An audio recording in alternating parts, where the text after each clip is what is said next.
When you walk in here, it lifts you. I mean, the energy that's in the building and the history that's in the building is just unbelievable. An embarrassment of riches in history, people that have stayed here. The grandeur, the scale of the building. Jaw-dropping, to be honest. It's like no other hotel, I would say, in the world. The building is so unique, takes your breath away, really. It's such a unique building. It's a very unusual building. It's a much-loved building, one of the best Gothic Revival buildings in the world. It's a five-star lifestyle property that reflects what they're trying to do in the area generally. It is the final piece to the jigsaw. For St Pancras, certainly, because you've got a magnificent station that houses the Eurostar with direct connectivity to Europe. So it's very architecturally important and artistically important as well.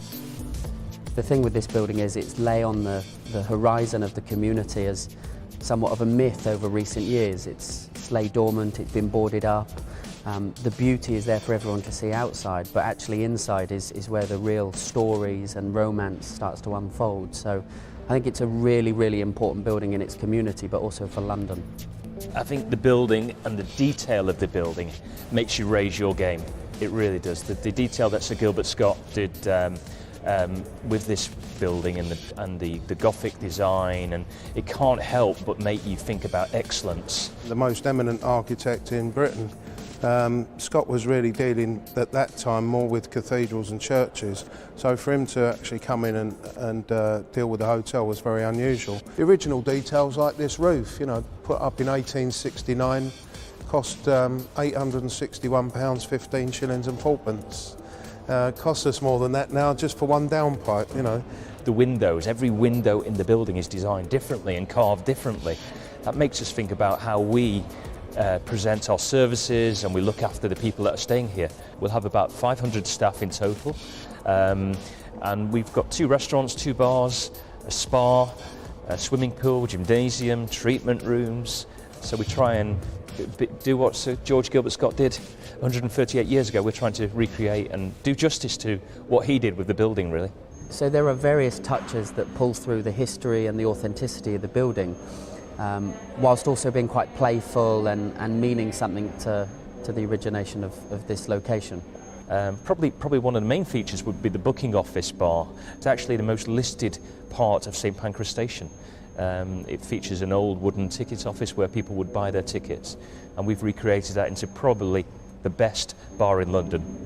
The menu types here in the booking office are very British, very hearty food. So you can get a pork pie originating from Melton Mowbray.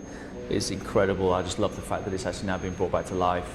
The bar structure is quite industrial-like, very much like the time of the late 1800s.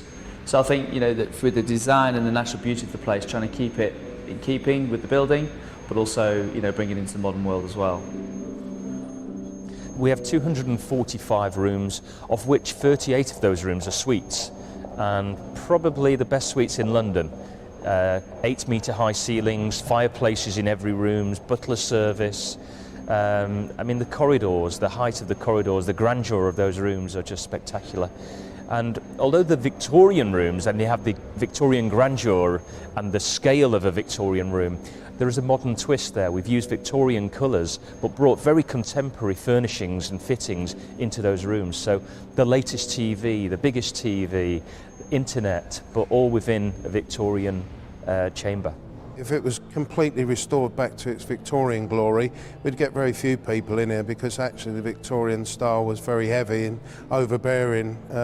So getting the blend right, getting the mix right is very much a matter of experiment, and in areas like this, for instance, I think they've got it perfect.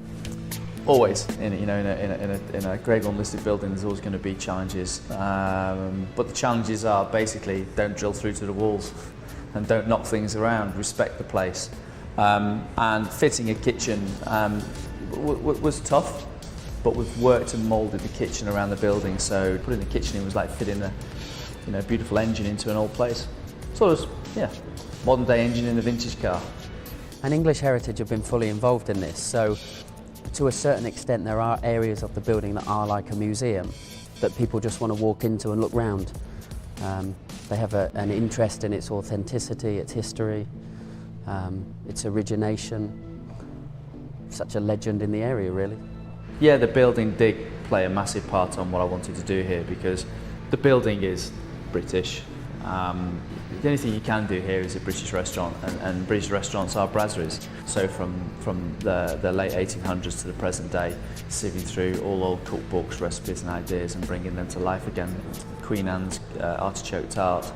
But we've carried that forward with modern day cookery to make it better than yesterday, but using the same ingredients really.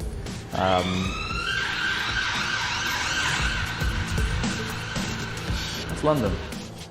Quite often people say, St Pancras, why St Pancras? But actually you don't need to leave this building. You can stay here for a week exploring the building, and there's just so much to do in the building and see, and the history, and bring the history alive. Every day, I've been here nearly 1 year now, every day I notice something new. I discover a new little hidden gem that I didn't know before. It's amazing. And they've done a really good job on bringing back this building back to life again, and of course that's the most important thing with any building, is that it works for people, because without people, building means nothing. And many people will know the film, the hotel for the films that were made here, Harry Potter, Batman Begins. It just is such a spectacular backdrop, and now that we're open as a hotel, for continuity, a lot of people want to get back into the building if they're making a remake of that film. But it's just just a splendid backdrop for whatever the event, whether it be a movie launch, for filming, for fashion shows, and we're just finding that London's elite are trying to get in here and are trying to use our hotel. It's an honour.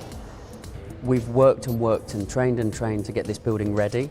And the day we opened the doors was the curtain went up, the lights were on, and it was action. So my favourite moment is the doorman put his glass of champagne down on the desk, went to the door and said, "Here I am."